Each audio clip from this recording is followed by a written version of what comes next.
My gut says, yes, Chris Bosh is a Hall of Famer. Looking on Basketball Reference, the guys do a great job there, guys and gals.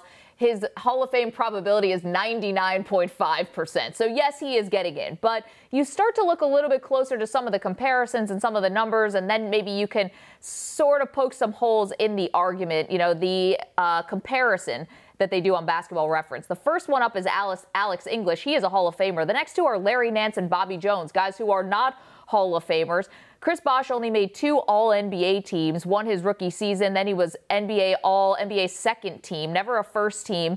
And if you're going to look at the All-Star appearances, it's a fan vote, so I always sort of take those for what they are, and his vote in 2014-2015 was really like a sentimental type thing. So those I kind of take a little bit with a grain of salt. Yes, he's a Hall of Famer, but there's definitely an argument here. Well, we know that he sacrificed individual accolades a little bit for the team in Miami. Of course, they go to the 4 straight finals. And I also think if Kevin Garnett was essentially the prototype of the modern-day big man, Chris Bosh was the next in line there, because the stretch 5 position, as you hear now, he was one of the first guys. That's when Miami went small and they really started to have their success. So he could play the 4 and the 5. He could switch out into guards defensively. I think there's a lot of the small parts of the game that Chris Bosh did well that won't just show up in those Hall of Fame statistics, and he has the Hall of Fame statistics on Sure, he wasn't called a unicorn, but he kind of was. I mean, his ability to protect the rim and also to shoot threes, it really was someone who was kind of like before his time. Let's also be honest that